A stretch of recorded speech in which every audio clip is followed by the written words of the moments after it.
Yeah, what is going on, everybody? It is I, yours truly, the Ace, here with season 2 of Behind the Teams, and we are kicking it off with the Miami Dolphins. And I got my man Chris Jacobs back on the show. Thank you for coming on again. This is your second time talking about your Miami Dolphins. How you doing, man? I'm doing good. Thank you for having me on. Like we were talking, before we started recording. Before last year, we didn't have 1,000 subs. Now we do. So we're both growing at our own rate, and we're both here. So I'm excited to be back. Yep, absolutely. Love the growth of the channels and stuff like that. You know what I'm saying? Two young channels, but it's growing more and more every day. So make sure you guys hit that like and subscribe. This is year 2 of Behind the Teams. Last year, I got to 17 teams. Didn't get to do all 32, but that's the goal for this year. And we are starting off with your Miami Dolphins, who last year finished 11-6, second place in the AFC East, right behind the Buffalo Bills. Rough playoffs for you guys, as you guys kind of got manhandled a little bit by the champions. So, there's some pride in that as well. How did you feel overall about the 2023 Miami Dolphin season? Yeah. So it was expected. Like we were messaging before, I said I predicted their record right, and I said they were going to be a wild card team, and they were exactly that. Nothing more, nothing less. So to recap that, there was a big story around them in terms of not being able to beat playoff teams or teams above 500. They went 1-5 against teams that are above 500, and then they went 10-1 against teams that were below 500. So that was definitely the story behind them. All their losses coming to playoff teams: Buffalo twice, Kansas City, Philadelphia, Tennessee, actually not a playoff team that we blew, and then Baltimore, we got manhandled. So Yeah, I'm gonna that was tell you this though. Tyreek Hill balled out for y'all last year. I remember not picking up a fantasy and just totally regretting it. Like, damn, man, like should have picked him up. But 11-6 is not anything to scoff at. That's a solid record. Unfortunately, you guys went against Kansas City Chiefs. There's not a lot of teams that would come yeah. out on top against them. So, obviously you guys are trying to rear up for the off season. What do you feel like going into the off season was the biggest need for the Dolphins, and do you feel like they addressed it via free agency and via the draft? This is probably gonna take some people. Like you're not gonna expect it. I think our biggest need was a quarterback. But we didn't get a Really? quarterback. Yeah, I'm not a So, firm believer in Tua. so you do not believe in Tua. So, No, I don't. I'm very critical on quarterbacks. But okay. in terms of what we lost and what we gained, it's pretty much apples for apples. We lost some key defensive guys.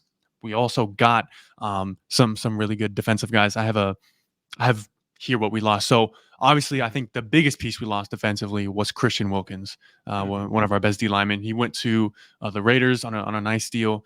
But then we also lost Xavier Howard in free agency. Our starting backer, Jerome Baker, we lost him. We lost Andrew Van Ginkel, who was a nice Swiss Army knife for that defense as well.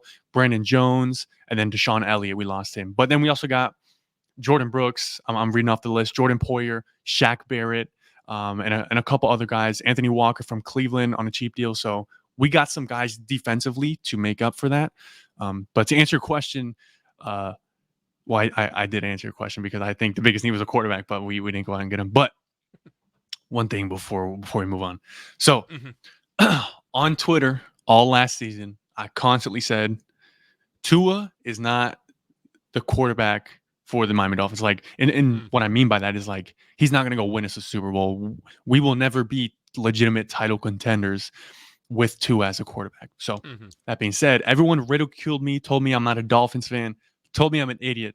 But season comes to an end, and slowly people are starting to realize that Tua may not be that good. So I got a stat here that I went and did the Mhm. research myself. Okay, Okay. Lay it on me. Go Tua's ahead. Tua's stats against a top 10 defense at the time that they played. The record is okay. Hold on. Let me flip this. Let me flip Go it. Hold ahead. on. Yeah, Sorry. yeah. Take it to yeah. Tua's stats against a not top 10 defense at the time that they played. Mhm. 8-0 perfect record, Mhm. 18 touchdowns, 4 interceptions. Okay. That's good. Mhm. That's great.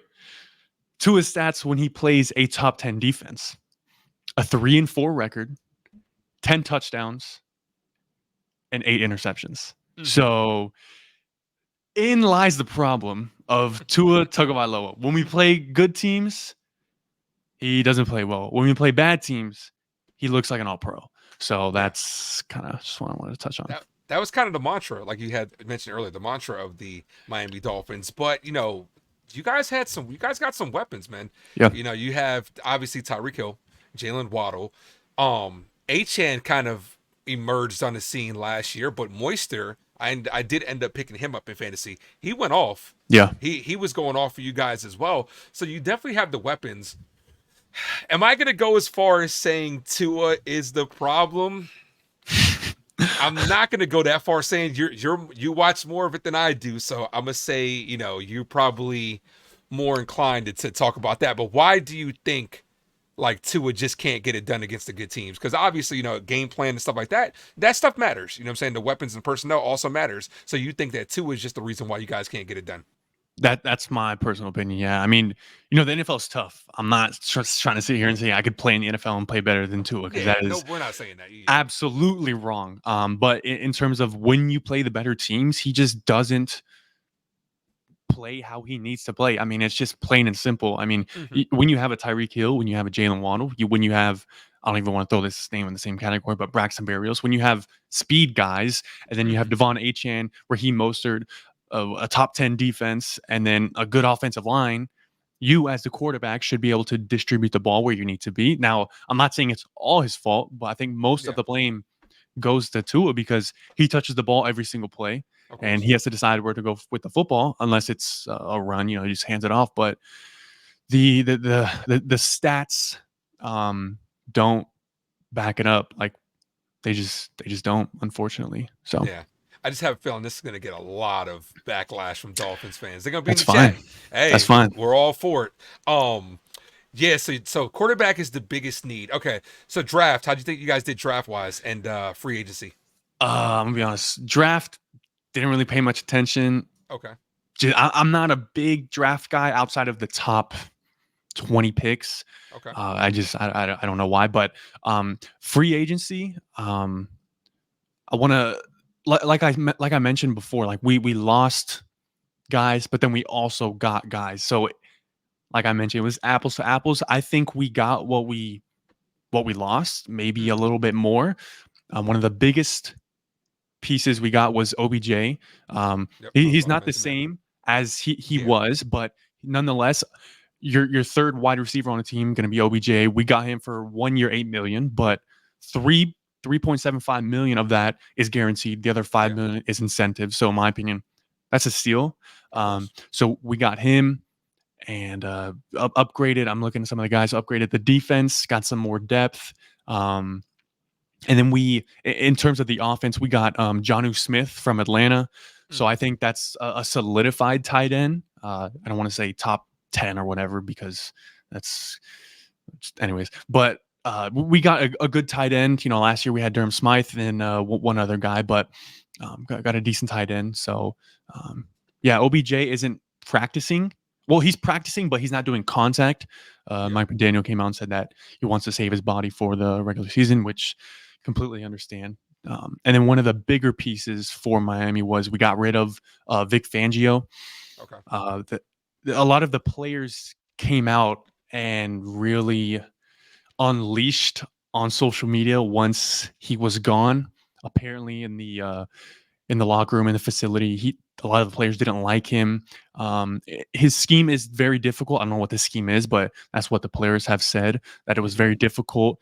But once you grasp the concept, it was all right. But apparently he was kind of an a-hole to the players and wasn't the nicest. He wouldn't allow players to take one-on-one matchups. So for example, when Jalen Ramsey wanted to go against whoever, a Garrett Wilson Yeah. or Stephon Diggs, he wouldn't let him do that. He wouldn't even let Xavier Howard do that. So um, we got a new defensive coordinator, and I've seen a lot of good things on social media. Javon Holland posting how much he loves this new guy and how it's so different. So yeah, I'm excited. And then Jordan Poyer, we got him in, Yeah. a nice veteran who's been in the league for a while and has solidified himself as like a good safety in the league. And then Jalen Phillips and what's this guy's name? Bradley Chubb coming off an injury, Yep. ACL tear and then Achilles tear. So yeah, Yeah.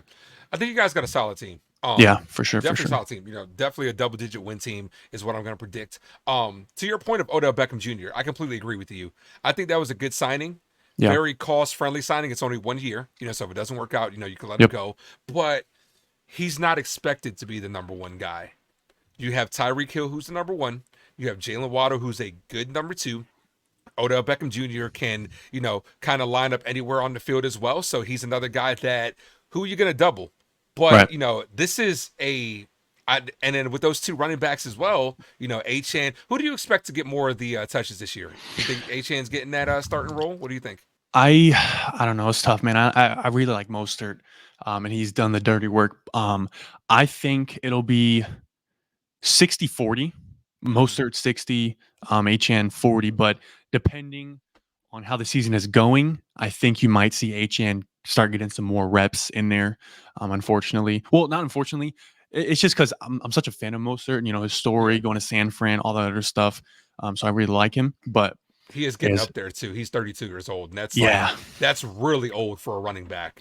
but Like, at 32, he broke the franchise record for rushing touchdowns and total touchdowns in a season. So oh, trust me, I know. yeah, I took him. Like I said, I took him in fantasy, and he yeah, was eating for me. But I like the dynamic duo that you guys have with HN. HN is very explosive as well. yep, More of the, I think they're both pass catching threats, but I think HN is more of the pass catching third and long type person. yeah, Now he's his the next step in his progression. He's gonna have to learn to run between the tackles a little bit more, yeah, north and yeah. west instead of side to side. But I definitely think you guys got the weapons, so I could definitely see this as a make or break year for Tua Tagovailoa, where it's like, yo, you got the weapons around you, you got to get it done, and by getting it done means a deep playoff run. Not saying that you have to win the Yeah, Super Bowl, but you have to at least get out the wild card round. I agree. I agree. In terms of Tua, I kind of want to, discuss this a little bit Go ahead. because his contract, you know, I I'm not against extending him or giving him a deal, but it shouldn't be anything more than 40 million. Now I know that's going to be a slap in the face for Tua. He thinks, I'm a top five 40 million is quarterback. not 40 million is not a lot, especially with the market going up. That's middle of the Exactly. pack quarterback. Yeah. Exactly. So that's I'm not a fan of Tua as a quarterback. So if we do extend him, I would like to see 3 years, 100 million max, and then make like 70 million guaranteed. And then Hmm. the other, I mean, it might be a slap in the face for him, but he's expecting to get paid like Mahomes, like Josh Oh Allen, like man. Lamar, but he's not that type of quarterback, which is why there's this stuff circulating in training camp of him Hmm. wanting to get paid. But yeah, Tua Yeah. has the weapons, and one last point, like he has the weapons. Hmm. He had them last year, um, lost in the playoffs. This year has the weapons, but he's on his franchise tag, so he'll make like 20 something million. Um, and then if he doesn't get that playoff win, like you mentioned, I think one playoff win is what he needs. If he doesn't get that, got to move on. Yeah. Yeah. I'm looking at the stats for. I'm not looking at stats. I'm looking at the cap hit for Tua right here with the club option and stuff like that. $23 million cap hit. So it's Yeah, like you can definitely let him walk after this year. Tagging quarterbacks is not, franchise tagging quarterbacks is not a long-term solution. I yeah, mean, as a Giants fan, I know what happens with Daniel Jones because it's guaranteed on the cap that year. It's not yeah, it's not very fungible as far as to be able to really move around. So yeah, this is going to be a big prove it year for Tua. And he's gonna have to show something if he really wants to get paid. You know how guys do in contract. The thing that would worry me though is getting paid and then all of a sudden becoming, digressing back to the same type of Tua yep, because guys in contract years, just as well as I do, they ball out, they get the yeah, payday, and then yep, all of a sudden they digress. yeah. Dak Prescott. There's been a lot of situations like that. So yeah, so that's what we talked about, in the off season. So give me the biggest strengths and weakness of this 2024 team. I think the biggest strength would definitely have to be, man, that's a tough question. There's so many different directions I could go in. I guess it would be our weapons offensively. Mm. I think, I mean, there's not many teams I could think that have this many weapons. I mean, Kansas City doesn't even have that many weapons last year, but they But still won the damn Super Bowl. that's because they got That's that's because they got Mahomes. Yeah. exactly. So I think weapons would definitely be the team's biggest strength in Waddle, Hill, OBJ, Jonnu Smith, Devon Achane, and Raheem Mostert. That would definitely be the biggest strength. Mm-hmm. Weakness. What would you say? Is I'd a probably go Tua. Tua? Unfortunately, I'd probably go Tua. I So no think other phase of the game, no other phase of the field, just Tua. Tua's the I th- biggest weakness. yeah, I think our defense is fine. I mean, I was looking at our defense last year, and so our defense ranked 22nd in the NFL, but we allowed the 10th fewest yards in the NFL. So, Mm-hmm. and that was with a defensive coordinator that the players didn't like. So, I mean, we have, I don't want to say the same squad, but like I mentioned, we got apples for apples. Players are talking that they like this new defensive coordinator. So I'm not too worried about the Dolphins defense, and I'm not going to say that that's the biggest weakness. If they're middle of the pack, they rank 16th, 17th in the NFL. That's fine with me. But I think the biggest weakness, even though Tua led the league in like completion percentage and yards, uh, I still think he is the biggest weakness, and it takes a lot for someone to say that the biggest weakness is your quarterback Is your when quarterback. the rest of your team is so good and so great. So, um, yeah, I wanted Kirk Cousins, man. That's who I wanted in free agency. Oh. I didn't know Mm-hmm. if we were going to pull the trigger on that or if we were going to even shoot him off or whatever. But that would have been who I wanted. But yeah, Yeah. That situation with Kirk is a whole different story within itself, especially with them getting Penix and stuff like that. But they got a good solid squad over there in Atlanta as hundred well. But I percent. but I do think you guys it is a big question mark with Tua. You know what I'm saying? And it has kind of been throughout his entire career. I do think Tua does warrant some extra hate. I don't know if it's because of the whole lefty thing, but I do see like the whole, the skits and stuff like that of them putting him right-handed, and all of a sudden it just looks, it looks the same. But he does get a lot of hate for that. But yeah, he's gonna have to have one of those seasons. So that's gonna bring me to my next question: breakout player. What player needs to have that breakout season for the Dolphins to be successful? To 100%, man. He's got to throw. I don't want to harp too much on the stats, but Mm-hmm. he's got to throw like 40 touchdowns and like 10, 12 interceptions. And then on Mm-hmm. top of that, he has to play really good. I don't even say really good. He's got to play good against those great teams because we'll get into that maybe in a few minutes, but the last 5, 6 games of our schedule this year is extremely tough. We play the Jets twice, we play San Francisco, and then we play one or two other teams, maybe Houston in there. But man, he's really got to play just slightly above average. Mm-hmm. That's probably the biggest breakout that we need because last year with him, it was okay. Can he stay healthy for a full season? Yeah. Can he be there for the team and win games? That question was answered. Now it's for me, can you play good against great teams? So that's what I think we need to see him. We need a breakout season from him. Yeah. Yeah. I'm pulling up y'all schedule right now. Um, Jacksonville, Buffalo, first two, division game in week 2 prime. Y'all could beat Jacksonville. Aaron, it really, the Jets with Aaron Rodgers, y'all division. Yeah. The Bills definitely took a step back in y'all Yeah. division, definitely. The Jets, it really depends on the health of Aaron Rodgers. It really 100%. does. And obviously the Patriots are rebuilding. I actually think y'all might be low key a sleeper, or dare I say dark horse, to win that division this year. And it really, you disagree? I'm just saying I don't know. No, I wouldn't say I Mm-hmm. disagree. I don't know. I would have to look at the Jets schedule. I looked at their schedule a couple Well, I'm looking at the strength of schedule too. Y'all strength of schedule, you are 24th in the league. okay. So not a tough schedule, but obviously, stuff happens. The Jets strength of schedule is 14, right there in the middle. Buffalo's is 7, and New England's is 8. So out of everybody in the division, y'all definitely have the easiest strength of schedule. But like I said, a lot of that is going to depend on the health of Aaron Rodgers and Hmm. stuff like that. And even Tyrod Taylor, they got him as a backup. But that Yeah. Jets team is on paper looks decent, but obviously you don't play the game on paper. You know what happens. Yep. But I'm gonna say this: with Buffalo taking a step back, I think y'all gonna win the division this year. Whoa. You don't think you know? It depends, but I think it could happen. That's. I mean, we haven't won the division since '08. That Mm-hmm. was with Chad Pennington, and that was when Mm-hmm. Brady got hurt week 1. So aside from that, the last time we won a playoff game was 2000, and I was like 6 months old, if that. So it's been a long time coming. But in terms of winning the division, I I think that's where I might have to disagree with you just a little Mm-hmm. bit. I mean, I I heard you with the strength of schedule, but I'm looking at the Jets' schedule. Mm-hmm. So obviously they play Miami twice and Buffalo twice. Those are division games. They can always go either way. That's just how division games are. Yep. Of Then course. aside from that, tough games in my opinion. San Francisco week 1, Yep. Pittsburgh. I think Pittsburgh could sneak in and win that division. I As think long as with you got Mike Russ. Tomlin, you give Pittsburgh a shot. As long as they have Mike Tomlin. Right. So Pittsburgh, I think that's a tough game. Houston, I think that's also a semi-tough game, but their defense is really good. That Yeah. the Yep. Jets defense is really good. Mm-hmm. So I don't know how that'll match up. And then aside from that, I would go the Los Angeles Rams is another tough game. But all those other games, I think they should win. They're my division winners. I think the Jets are going to win that division.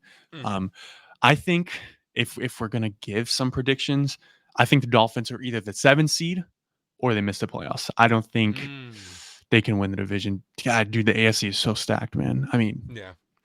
it's Yeah. stacked. Well, I think it's a two-team race. I think Buffalo's going to take a huge step back this year. They've lost way too many weapons to just say, okay, we're going to still compete and stuff like Mhm. that. But you gave your breakout player, which needs to be Tua. I'm gonna say it needs to be your running backs, in my opinion. I think you need Okay. another solid year from Moister. Achan needs to show progression as well because a good run game can definitely take some of the pressure off of Tua, and yeah, it alleviates some of that, and then then if you start stacking the box, it opens up the opportunities for some of these weapons that you guys do have. So you're gonna have to keep that ground and pound, and like I said, it does take some of the pressure off Tua. Yeah, for sure, for sure. I think also some of that falls on Mike McDaniel. Yep. I was watching our video from last year just a couple minutes ago, and what I mentioned was when we are running the ball extremely well, and then once we get down into the red zone or goal to go situation, Mike McDaniel abandons the run. And I Mm-hmm. think that's something he also needs to just stay consistent on is don't give up on the run. Don't just start throwing the ball and on goal to go situations. Stick to it and just keep running the ball. Yeah. I mean, we both know it's definitely a passing league. And then once you get behind, it's kind of hard to run the ball. But that's why you need good pass catching running backs. That way you can still Yeah. have them as an option out of the backfield. You know what I'm saying? So, yeah, definitely I think your running backs are need to perform as well. And like you said, with Mike McDaniel the play calling as well. All right. So last thing I'm gonna ask you is what are your realistic expectations for the 2024 season and throwing the record in there as well? Okay. So realistic expectations are going to be the same as last year. Mm-hmm. Wild card team.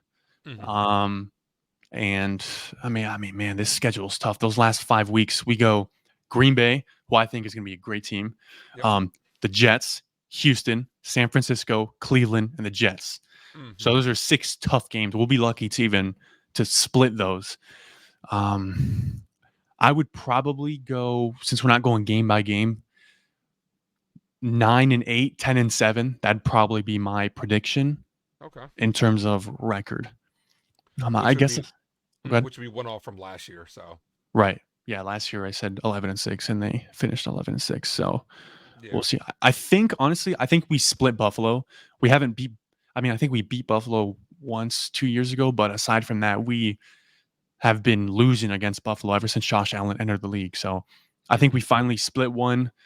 Then we play some gimme games, in my opinion. Arizona, Indianapolis, Jacksonville. I don't believe in Jacksonville. The Raiders, Los Angeles, Ra- Arizona. no, Raiders are a good team. They almost beat us last Mm, year. Raiders are a good team. I'm not gonna. we'll see. Antonio Pierce was a good story. We'll Yeah, see what happens. but We'll they see what got happens. Christian Wilkins to vamp Yeah. up that defense. They got Brock Bowers, who they drafted from Georgia, one of the Mm-hmm. greatest tight end prospects we've ever seen. That's And true. then Aiden McCollum going into his second year, so we'll see how he kind Aren't, of pans out. But yeah, aren't you glad the Jets didn't get Brock Bauer? Because a lot of God Jet fans damn. were clamoring for that. Oh man, that would have been tough, bro. That would have been So, tough. I yep. mean, whew. Tough game for you guys. Week 3 at Seattle. That's going to be a tough game. That's always a tough place to play in Seattle. I don't. I think we win that game, to be Yeah. honest. Oh, you know. But Seattle early in the year, it's Mhm. not late in the year, December, with the 12th man going crazy, all those fans. It's freezing cold. I've been to Seattle. It's not. I've been to Seattle in the actually went like in May, and it was still freezing cold and raining all the time. So it's Mhm. very miserable there. But yeah, Yeah. The thing that y'all got to sweep the Patriots. yes, Don't fuck around and mess around, and you yeah, can't beat them because they don't know what they're doing. They're rebuilding, obviously. So no Bill Belichick either. So yeah. that should bode well for you guys. But we're gonna see what happens. So your final score, your final record prediction is once again is what? Damn. I'll go. I'll go 10-7. 10-7. I'll go 10-7. Making the playoffs. I I can't give you an answer for that one because I Yeah. genuinely don't know. But since you asked me earlier, I'll say a wild card team 10-7. But I Yeah. would not be surprised if they missed the playoffs at 10-7. At ten and Just seven. because, dude, the whole AFC North could make it. That's 4 teams. Then you Yeah. got the Chiefs. I think the Jets are going to make it, and that's then you Buffalo got will the be competing as well. Yeah. Houston, Buffalo. I mean, dude, that's Yeah, it's tough. The AFC stacked. Yeah, That's why man. it's more impressive to the team that ends up coming out of the AFC and winning the Super Bowl because the AFC Yeah, is a tough conference. It really is. yeah, man. It So, is. but look, man, I appreciate you for coming on for the second time, man. You're amazing as always. Tell the people where they can find you at. Yeah. So first of all, I just want to say thank you for having me back on, man. It's No problem. awesome. Hopefully, we do this next year again. So I genuinely appreciate it. But you guys can find me at I'm Chris Jacobs. I believe it says it right here. Yeah, Yeah, like right there, yeah, on your right, side. right Yeah, there, yeah, right yeah. there. Hmm. That's all my social media and all that stuff. I have a sports podcast where I a talk about just sports, NFL, what's going on, and then B I also and starting to interview like other collegiate athletes and all that stuff. So that's where you guys can find me. And that's the type of videos I upload. Definitely. Would love to come on too, man. If you ever need me to come on, I'm in the midst of baseball season. Yankee hat is going on, movies, stuff like that. But if you ever need a guest spot, let me know. I'd always be down. We'll do, man. I So appreciate it, man. Make no sure you problem, man. guys drop a like on this video, comment down below. Just show some love to my boy Ace over here, man. That's what's up, man. And definitely make sure you show some love to Chris, man. Like he talked about earlier in the stream. When we did this last year, we were both less than 1,000. So next year, 2,000, over 2,000. 100,000. No, I'm A just hundred kidding. thousand. Oh, yeah. Hey, I'll take it. Hey, I'm trying. That's the goal. Get that silver play button. Yeah, man. But yeah, man, appreciate you for coming on, man. Thanks to everybody for watching the video. This is episode 1, 1 down, 31 more to go. Appreciate each and every one of you. Make sure you guys hit that like and subscribe. As always, thank you for tuning into the Ace Avenue. I am yours truly, the Ace. Adios.